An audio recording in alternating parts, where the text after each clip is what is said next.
আছে নাকি? ঠান্ডা পড়েছে, ঠান্ডা পড়লে তো আমাদের ওটা খুব, আমরা চাই যে ঠান্ডাটা পড়ুক, ভালো লাগে, কিন্তু আমাদের এই পরিবেশ দূষণের কারণে মানে খুব পরিশ্রম করলে গলা টলা একটু ঠিক রাখা একটু দুরূহ হয়ে যায়, কাশি টাশি নিয়ে এই আছি আর কি। বসু পরিবারে যেটা চলছে যে বৌমা সংসারের স্বার্থে বারে গান গাইতে যাচ্ছে, আপনি কি বলবেন এটা নিয়ে? দেখুন, অঞ্জন বসু যে ধরনের চরিত্র, তাতে এইটা তো তার পক্ষে মেনে নেওয়াটা একটু মুশকিল, যদিও গান বাজনা উনি ভালোবাসেন খুবই, কিন্তু বৌমা বাড়ি গিয়ে গান গাইছে সংসার চালানোর জন্য, এটা তার পক্ষে মেনে নেওয়া মুশকিল। তার ফলে যে সংঘাতটা আসে, যে বিধ্বস্ত হয়ে যান তিনি, এটা খুব স্বাভাবিক, সেটাই হচ্ছে অঞ্জন বসুরও তাই হচ্ছে আর কি।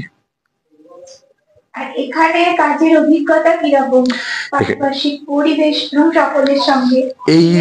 এই ইউনিটে, বসু পরিবারের ইউনিটে পরিবেশ সত্যি খুব ভালো, এবং প্রত্যেকে আমাকে আমার যথাযোগ্য সম্মান দেওয়ার চেষ্টা করে। আমি খুব ভালো আছি, আমি সকলে মিলে মিশে, এবং যারা সহ অভিনেতা অভিনেত্রী আছেন, যারা কলাকুশলী আছেন, পরিচালক আছেন, সবাই মিলেমিশে এটা একটা জয়েন্ট এফার্ট। তো তার ফলে সেটা খুব ভালো আছি, পরিবেশের দিক থেকে খুবই ভালো আছি, এটুকু বলতে পারি। এবং শীতকাল, তার সঙ্গে বসু পরিবারের পিকনিকও হয়ে গেছে। পিকনিকটায় আমি অংশগ্রহণ করতে পারিনি, কারণ আমার এত বেশি ব্যস্ততা ছিল, আর রোববার ওরা যেহেতু আয়োজন করেছিল, রোববারটা আমার পক্ষে একটু সমস্যা হয়, কারণ আমার একটি ইনস্টিটিউট আছে, খেয়ালি অরিন্দম অ্যাক্টিং ওয়ার্কশপ, সেই ইনস্টিটিউটের ক্লাস থাকে শনি আর রোববার, ফলে আমার দম ফেলার সময় থাকে না। আমার এত ছাত্রছাত্রী, তাদের মাঝে থাকতে পেরে আমার ভীষণ ভালো লাগে, খুব আনন্দ পাই।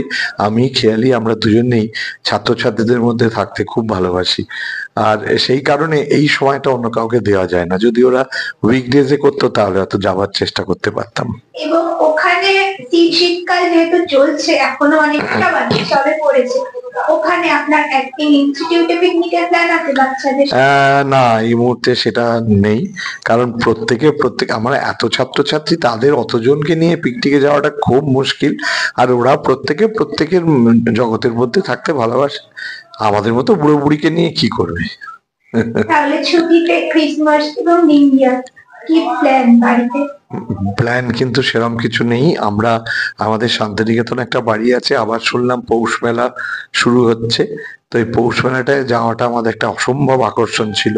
আমার শাশুড়ি মা বেঁচে থাকতে আমরা খুব যেতাম এই পৌষ মেলার সময়, কিন্তু এবছর সেটা সম্ভব হচ্ছে না, তার কারণ আমার একটি চারবাগ নাট্যগোষ্ঠীর সঙ্গে আমি যুক্ত।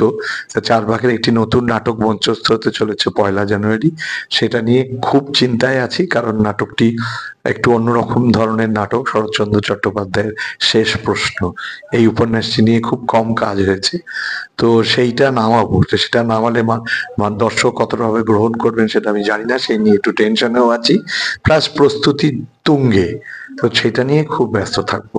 শেষে বসু পরিবার সম্পর্কে দর্শকদের কি বলবেন? দর্শকদের এটা বলবো যে আপনারা বসু পরিবার দেখুন, আর অঞ্জন বসু আর তার পরিবারকে নিয়ে তারা চলছেন, সমস্ত রকম কি বলবো, সমস্ত রকম ঘাত প্রতিঘাত নিয়েই, সংসারে চলতে গেলে তো ঘাত প্রতিঘাত আসবেই, সেগুলো নিয়ে চলছে, আপনারা দেখুন, উপভোগ করুন। এবং সেই বিষয়ে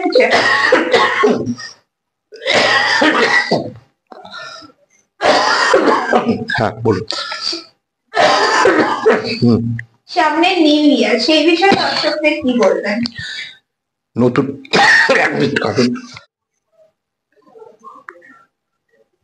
সামনে নিউ ইয়ার এবং ক্রিসমাস, দর্শকদের কি বলবেন? সামনেই উৎসবের দিন, বড়দিন এবং 1 জানুয়ারি, সবাই মিলে খুব ভালোভাবে উৎসব উপভোগ করুন। আর একটা কথা, এই নতুন বছরে আপনারা শপথ নিন যে আশেপাশের মানুষের দিকে একটু তাকাবেন, শুধুমাত্র মোবাইলে মনোনিবেশ না করে সকলের কথা ভাবুন, সকলকে নিয়ে কাঁধে কাঁধ মিলিয়ে ভালো থাকুন।